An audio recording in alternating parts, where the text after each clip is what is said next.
یہاں پر نفرتوں نے کیسے کیسے بیج بوئے ہیں، لٹی عصمت بتا دے گی، دوپٹہ بول سکتا ہے۔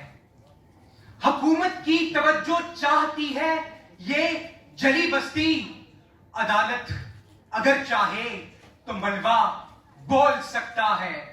ہزاروں کرسیاں اس ملک پہ لاشوں پہ رکھی ہیں، یہ وہ سچ ہے جسے جھوٹے سے جھوٹا بول سکتا ہے۔ یہ وہ سچ ہے جسے جھوٹے سے جھوٹا بول سکتا ہے۔ صدر علی وقار ایوان نے پیش کردہ عنوان جمہوریت کا نقاب تھا۔ جب جب میرے دماغ میں جمہوریت لفظ آتا ہے تو مجھے اس دنیا کے الگ الگ ممالک میں ہونے والے الگ الگ خواب دکھائی دیتے ہیں۔ صدر علی وقار ساؤتھ افریقہ اور افریقہ کے ممالک میں یہ خواب بھوکے بچوں کو کھانا اور پیاسوں کو پانی پلاتا ہے۔ سری لنکا میں یہ خواب افتراضی بحران کو ختم کرنے کا دعویٰ کرتا ہے۔ فلسطین میں یہ خواب بچوں کو انصاف دلاتا ہے۔ پاکستان میں یہ خواب بڑھتی مہنگائی اور بڑھتی دہشت گردی کو ختم کرنے کا دعویٰ کرتا ہے۔ اور یہی خواب بنگلہ دیش میں سولی پر لٹکتی ہوئی انسانیت کو روکنے کا دعویٰ کرتا ہے۔ اور یہی خواب جو دنیا کے الگ الگ ممالک میں الگ الگ ہو کر بکتے ہیں وہ ہندوستان میں یکساں ہو کر بیچے جاتے ہیں۔ صدر علی وقار اس جمہوریت کے نقاب کے پیچھے سیاستدان ہر طریقے کا ظلم کرتے ہیں، اور اس ظلم کو چھپانے کے لیے وہ یہ جمہوریت کا خوبصورت نقاب پہن لیتے ہیں۔ اس جمہوریت کے نقاب کے پیچھے نہ جانے کتنی ماؤں کی آہو پکار، بچوں کی گریہ زاری اور نہ جانے کتنے معصوم لوگوں کے خون کے دھبے ہیں۔ صدر علی وقار جمہوریت کا نقاب جب میں امریکہ میں ہٹاتا ہوں تو مجھے 2003 میں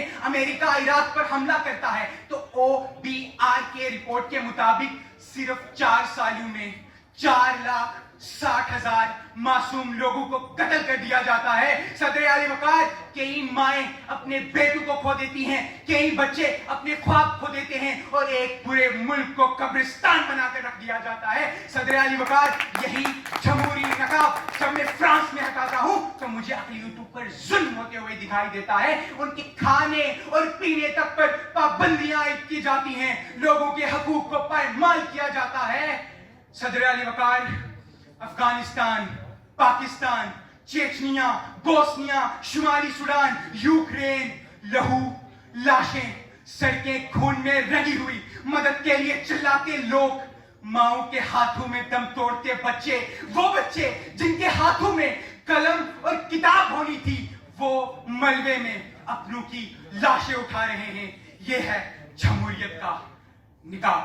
پلیٹو نے کہا تھا کہ اگر ایک انسان انتخابات جیت جاتا ہے اس سے یہ تو ثابت ہو جاتا ہے کہ وہ مشہور ہے، مگر اس سے یہ کیسے ثابت ہوتا ہے کہ وہ ایک حکومت چلا سکتا ہے؟ تو بعض اوقات ایسا ہوتا ہے جو لوگ ہم پر خاندانی نظام سے حکومت کرتے تھے، ہم پہ ظلم کرتے تھے، وہ لوگ اب ہم پر جمہوری نظام سے حکومت کرتے ہیں، ظلم کرتے ہیں۔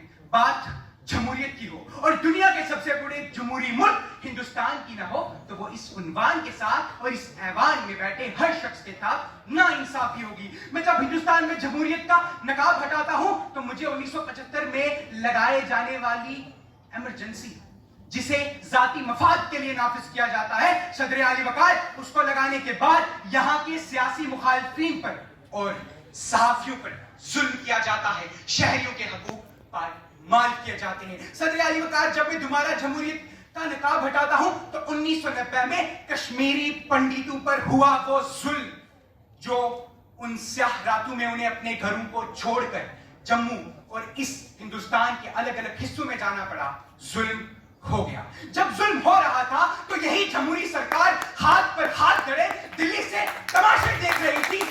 علی وقار ظلم ہو گیا، کشمیری پنڈتوں پر فلمیں بن گئی، سیاست ہو گئی۔ 1990 کے بعد آج تک جموں کے پرکھو اور نوگرتا کیمپ میں کشمیری پنڈت گھر جانے کی راہ دیکھتے ہیں، اپنے انصاف کے لیے جگہ جگہ بھکاری بنے پھرتے ہیں، لیکن کچھ نہیں ہوتا. صدر اعلی وقار 1990 سے پہلے بھی اور 1990 کے بعد بھی کشمیریوں پر ظلم ہوتا ہے. 1990 میں ہی 4 جگہ کپواڑہ مسیکر, سوپور مسیکر, ہوا قدر مسیکر اور نہ جانے کتنے کشمیریوں کو چن چن کر مارا جاتا ہے, اور 2022 تک یہی ہو رہا ہے. صدر اعلی وقار دلی ہو یا بہار, یو پی ہو یا ہندوستان کا کوئی بھی شہر, ہر طرف قانون کی دھجیاں اڑائی جا رہی ہیں. کبھی میرے کانوں میں 22 سالہ نتن کی مرنے کی اور اس کے چلانے کی آواز گونجتی ہے, اور کبھی دلی کے دنگوں میں 22 سالہ مہتاب کی, کبھی میری آنکھوں کے سامنے گنگا میں بہتی کورونا کے وقت کی وہ لاشیں دکھائی دیتی ہیں, اور کبھی ہریانہ میں پہلو خان کی بہن کا اس کی لاش کے سامنے وہ ماتم.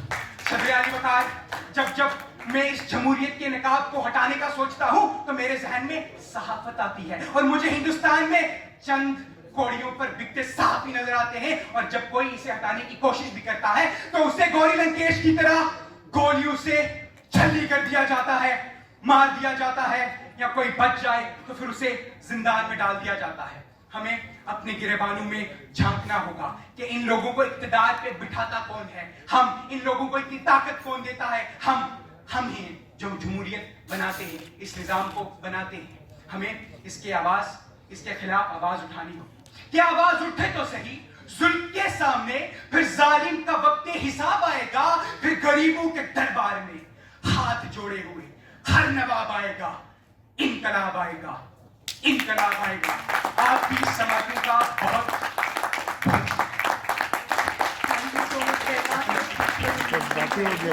I would now like to invite Anushka Shekhar.